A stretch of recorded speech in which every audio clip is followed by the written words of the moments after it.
একটি ছোট্ট মেয়ে তার বাবা মাকে অসম্ভব ভালোবাসে। তার বাবা মাকে সুখে রাখতে, তাদের মান সম্মান ফিরিয়ে দিতে সে অনেকটা বড় কঠিন সিদ্ধান্ত নিজের জীবনে নিয়ে ফেলে।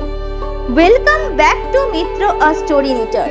আজকে আমি তোমাদের গজেন্দ্র কুমার মিত্রের গল্প একটি কিশোরী মেয়ে শোনাতে চলেছি। তো চলো আর দেরি না করে গল্পটা স্টার্ট করি। অনেক দিনের কথা, গত শতাব্দীরও প্রথম দিকের ঘটনা। এখন যেটাকে সোভিয়েত রাশিয়া বলা হয়, সেটা আগে রাশিয়ান বা রুশ সাম্রাজ্য ছিল। সুদূর বাল্টিক সাগর থেকে শুরু করে এধারে প্রশান্ত মহাসাগর পর্যন্ত এবং ওধারে উত্তর মহাসাগর থেকে দক্ষিণে হিন্দুকুশের কোণ পর্যন্ত বিস্তৃত বিপুল এই সাম্রাজ্যের একমাত্র মালিক ছিলেন সম্রাট বাজার। মন্ত্রীতন্ত্রী সবই ছিল, কিন্তু তবুও জাররা ছিলেন সম্পূর্ণ স্বেচ্ছাচারী। তারা যা বলতেন তাই হতো। সাধারণ প্রজারা ছিল জমিদারের সম্পত্তি। গরু ছাগলের মতন মাথা গুনে বিক্রি করা হতো। কোনো কাজই তাদের স্বাধীনতা ছিল না। ছেলে মেয়েদের বিয়ে দিতে গেলে, এমনকি একটা গরু বিক্রি করতে গেলেও জমিদারের অনুমতি নিতে হতো। এতে যে প্রজাদের উপর সবসময় সুবিচার হতো না, তা বলাই বাহুল্য। আর সেই জন্য একটু একটু করে প্রজাদের মনে অসন্তোষ জমছিল বহুদিন ধরে।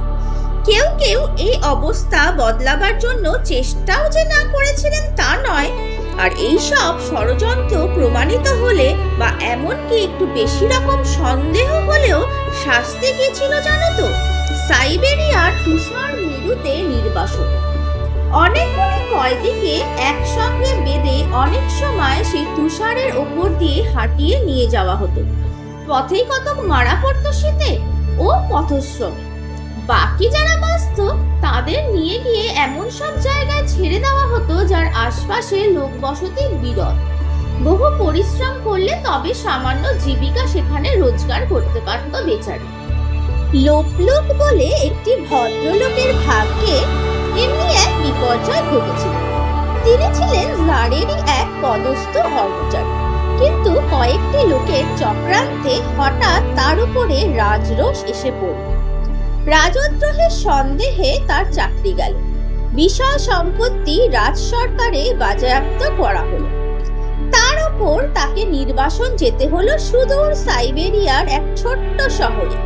তাকে অবশ্য শহর না বলে গণ্ডগ্রাম বলাই উচিত, যেখানে কোনো আনন্দ নেই, যেখানে অধিবাসীদের মধ্যে প্রাণ নেই, ভবিষ্যতের কোনো আশা পর্যন্ত নেই। আছে শুধু বরফ আর বরফ, আর তার মধ্যে কোনো মতে প্রাণে বেঁচে থাকার জন্য উদয়াস্ত পরিশ্রম। যিনি একদিন বহু লোকের উপর কর্তৃত্ব করেছেন, বহু লোকের জীবন মরণ যার হাতে ছিল, আজ তার এই অবস্থা। লোক প্রাণপণে চেষ্টা করতে লাগলেন সবকিছুই সহ্য করার, কিন্তু তবু মন কি মানে?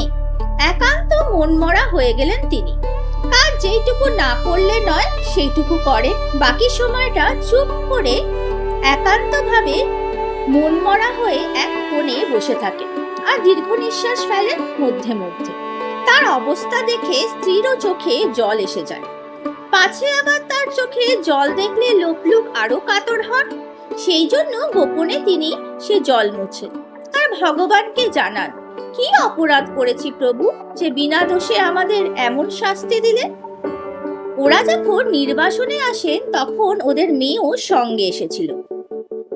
মেয়েটির তখন বয়স ছিল বছর 10। ফুটফুটে প্রাণ চঞ্চল মেয়ে, খেলাধুলা করে বেড়াতো। জীবনে যে দুঃখ আছে তাই জানতো না সে। এখানে আসার পর হঠাৎ সে অত্যন্ত শান্ত আর নম্র হয়ে গেল। বাপ মায়ের এই অসাধারণ দুঃখের ভার বুঝি তার বুকেও বোঝার মতন চেপে বসেছিল। যে যতটা পারত তাকে সাহায্য করত, মা ও বাবাকে সাহায্য করত, আর বসে বসে ভাবত কি করে ওদের দুঃখ দূর করা যায়। ওর যখন বছর 15 বয়স, প্রাসকভি ওর নাম ছিল, তো প্রাসকভি একদিন বাবাকে এসে বলল, বাবা আমি রাজধানীতে যাব। কথার কথা, নেহাতি ছেলে মানুষই এই ভেবে বাবা অন্যমনস্ক হয়ে বললেন, আচ্ছা আচ্ছা হবে না বাবা, আমি যাব, একাই যাব। ধুত পাগলি, সে কত দূর তা জানিস? এখান থেকে পাক্কা 2000 মাইল। তা জানি বাবা, ভূগোলে পড়েছি। তবে 2000 মাইল স্লেজে যেতে কত খরচা জানিস? তাও জানি বাবা, আমি হেঁটে যাব। ছেলে মানুষ আর কাকে বলে। কিন্তু প্রাসকবিকে তো যেতেই হবে। সে জানতো রাজধানীতে ফিরে যেতে না পারলে ওর বাবার মনে শান্তি নেই, তাই সারাক্ষণ ওর মন সেই দেশের জন্যই ছটফট করে। অথচ যার না হুকুম দিলে কারুর সাধ্য নেই যে তাকে দেশে ফিরিয়ে নিয়ে যেতে পারে। সুতরাং প্রাসকবি জারের কাছেই যাবে, তার বাবার জন্য ক্ষমা ভিক্ষা করতে। আর ক্ষমাই বা কিসে? তার বাবা যে কোনো অপরাধ করেনি সেই কথাটাই সে শুধু বুঝিয়ে দেবে তাকে, মহামান্য সম্রাট। সে বরাবর সেই একই কথা বলে, রোজ বিরক্ত করে মাকে। মা, তোমার 2টি পায়ে পড়ি, আমাকে ছেড়ে দাও, আমি যেমন করেই হোক পৌঁছবো। ছোট্ট মেয়েকে সবাই দয়া করবে, আমি ঠিক পৌঁছে যাব। আচ্ছা, তা না হয় পৌঁছলি, কিন্তু সম্রাটের সঙ্গে দেখা করবি কি করে? সে কি এতই সোজা? প্রাসাদের ধারে কাছেও তোকে যেতে দেবে না। রাজধানীতে যদি পৌঁছতে পারি মা, তাহলে সম্রাটের কাছেও পৌঁছবো। সে যেমন করেই ঘুরে যাবে, তুমি শুধু বাবাকে রাজি করাও। বাবা অবশ্য সহজে রাজি হয়নি, কিন্তু মেয়ের মুখে অন্য কোনো কথা রইল না যখন, অন্য কোনো কথা চিন্তা করছে না যখন, ক্রমে নাওয়া খাওয়াও যখন সে প্রায় ছেড়ে দিল, তখন কতকটা বিরক্ত হয়ে তারা সম্মতি দিলেন। যখন শুনবে না কোনো কথা, যাও যা খুশি করো। ওর এই দুঃসাহসের কথা শুনে প্রতিবেশীরাও সবাই চমকে উঠলেন। নিষেধ করলেন অনেকে, কিন্তু কেউ কেউ খুব বাহবাও দিলেন।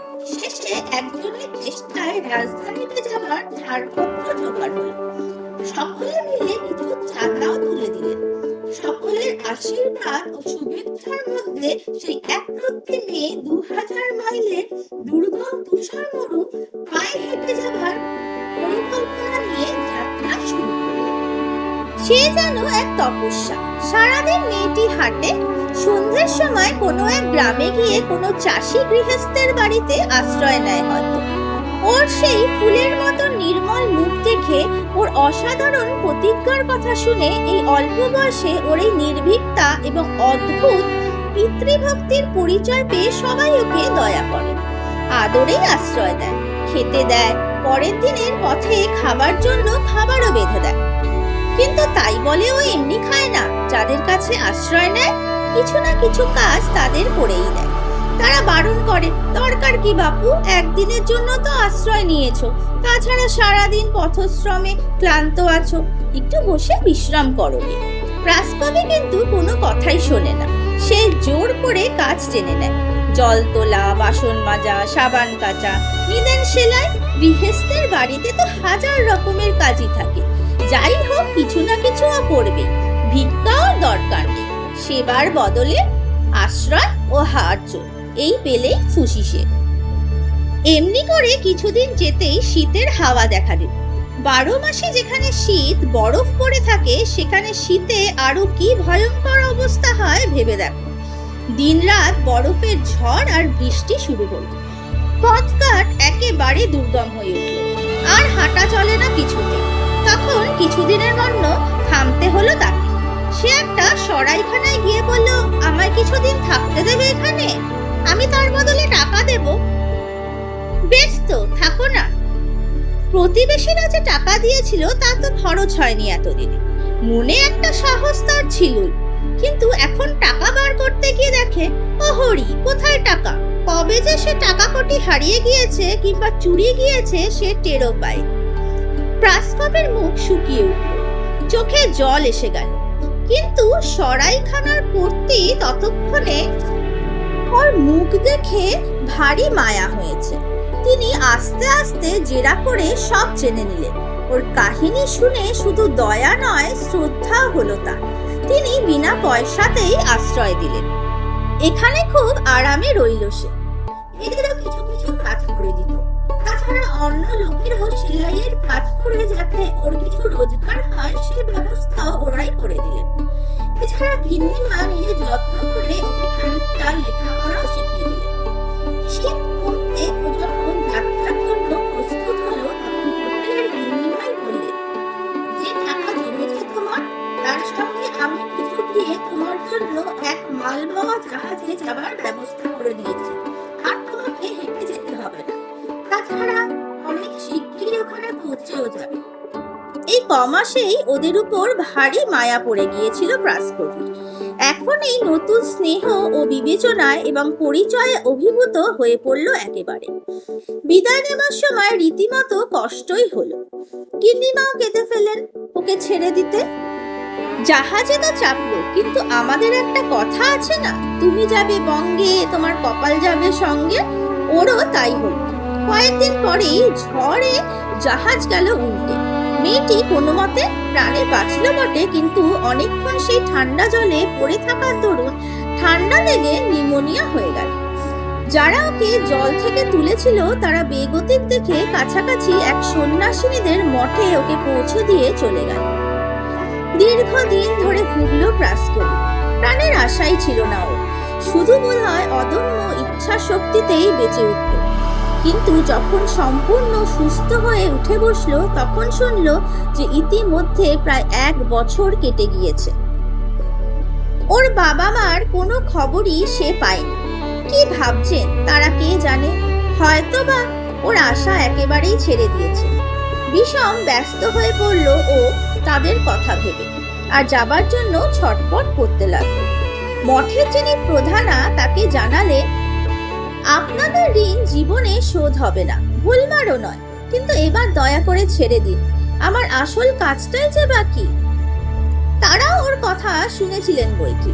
মঠের প্রধানা সন্ন্যাসিনী হেসে জানালেন, হবে মা, সব হবে, সে ব্যবস্থা করে রেখেছি। এখান থেকে যাতে আগা গোড়া গাড়িতে যেতে পারো তার বন্দোবস্ত ঠিক আছে। কবে যাবে বলো, আমি সমস্ত তৈরি করে রাখবো। এবার আর দেরি হলো না, পথে কোনো অঘটনও ঘটল না। নিরাপদেই রাজধানীতে এসে পৌঁছলো প্রাস্কো। কিন্তু এই সেন্ট পিটার্সবার্গে মুখ শুকিয়ে উঠল ওর। বিপুল শহর, গাড়ি ঘোড়া, লোকজন, বাড়ি ঘর সব মিলিয়ে এটাই যেন একটা বিরাট জঙ্গল। দিশেহারা হয়ে গেল সে। সেখানে সবাই ব্যস্ত, কারুর দিকে কারুর নজর দেবার সময় নেই। দয়া ধর্ম করে কি? পথে সে দেখেছে পল্লীগ্রামের সরল চাষিদের, দয়া মমতা তাদেরই সাজে। শহরে সেসব দুর্বলতার স্থান নেই।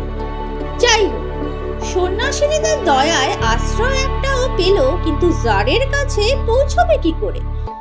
দেখলে মায়ের কথাই ঠিক, প্রাসাদের সীমানাতেও ঢুকবার উপায় নেই।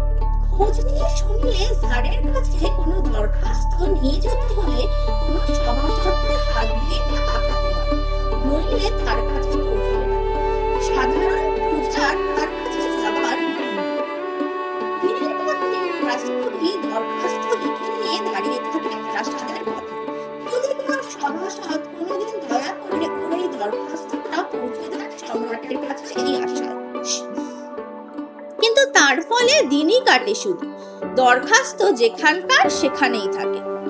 কেউ কেউ অবশ্য ওকে দাঁড়িয়ে থাকতে দেখে টাকাটা সিকিটা ফেলে দিয়ে যান দয়া করে, তবে ওর আর্জি শোনবার তাদের অবসর হয় না। হাতের দরখাস্ত তো নজরেই পড়ে না। তাছাড়া বড় বড় গাড়ি পথ কাঁপিয়ে চলে যায়। দারোয়ান সহিসের জমকালো পোশাক আর ভীষণ ভ্রুকুটি ওকে যেন ঠেলা মেরে দূরে সরিয়ে দেয়। কাছে যাবার সাহসও হয় না। দিন যায়, দিন থেকে সপ্তাহ, সপ্তাহ থেকে মাস, মাসও বুঝি বছরে শেষ হয়ে যাবে একদিন। জারের কাছে ওর দরখাস্ত কোনোদিনই পৌঁছবে না। অবশেষে ওর মন ভাঙল, অদম্য ইচ্ছা শক্তিও ক্লান্ত অবসন্ন হয়ে পড়ল। বাবা মার কথাই ঠিক, তারা ঠিকই বুঝেছিলেন এ ওর অসাধ্য কাজ।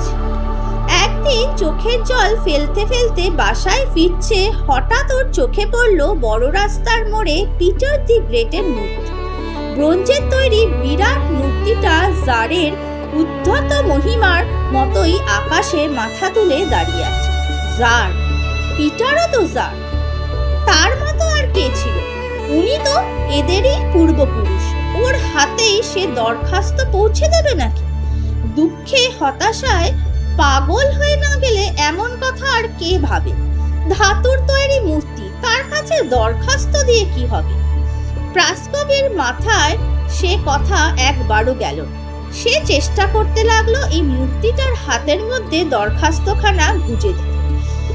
তার কাজ সে করল, সম্রাটের হাতে পৌঁছে দিয়ে এই নিষ্ঠুর রাজধানী থেকে বিদায় নেবে সে। কিন্তু হোক না ব্রোঞ্জের মূর্তি, তার কাছে পৌঁছানোই কি সোজা? মূর্তি যতবার চেষ্টা করে সে সেখানে উঠতে, ততবারই পড়ে যায়। তা হোক, প্রাসকবি তখন পাগল, মারিয়া সে আজ পৌঁছবে। দৈবের যোগাযোগ, সেই পথ দিয়ে যাচ্ছিলেন সম্রাটেরই এক আত্মীয়া। ওকে এই কাণ্ড করতে দেখে তার কেমন কৌতূহল হলো। তিনি গাড়ি থামিয়ে সাহিস পাঠিয়ে ওকে কাছে ডাকলেন। ও কি করছো খুকি? খুকি তখন কেঁদে ফেলেছে। কাঁদতে কাঁদতেই ও সব কথা খুলে পড়লে। ওর এই দীর্ঘ দুঃখের ইতিহাস শুনে সে মহিলারও চোখে জল এসে গেল। তিনি বললেন, আচ্ছা, তোমার দরখাস্ত আমাকে দাও, আমি সম্রাটের কাছে পৌঁছে দেব। তিনি ওর ঠিকানা জেনে নিয়ে চলে গেলেন। নতুন আশা নিয়ে প্রাসকবি বাসায় ফিরল। কিন্তু পরের দিন সারা সকাল কেটে গেল, কোনো খবরই এলো না। প্রায় নিঃশ্বাস বন্ধ করে অপেক্ষা করছিল বেচারি। দুপুরে যখন কেটে গেল শেষে, তখন ও বুঝলো হয় সে মহিলা মিছে কথা বলছিলেন, নয়তো কিছুই হয়নি, কিংবা ভুল হয়ে গেছেন তিনি। অবশেষে অপরাহ্নের ছায়া ঘনিয়ে আসতে ও যখন বিছানায় আছড়ে পড়ে কাঁদছে, সেই সময় বিষম শোরগোল উঠল চারদিকে। রাজপ্রাসাদের গাড়ি এসেছে পাড়ায়, ওদের এই সামান্য পাড়ায়। সে কি ভুল শুনছে? না, ওই তো রাস্তা কাঁপিয়ে গাড়ি এসে ওদের বাসার সামনে থামলো। মহামান্য সম্রাট তার জন্য গাড়ি পাঠিয়েছেন। তার জন্য? এ তো বিশ্বাসই হয় না। হ্যাঁ, তারই জন্য।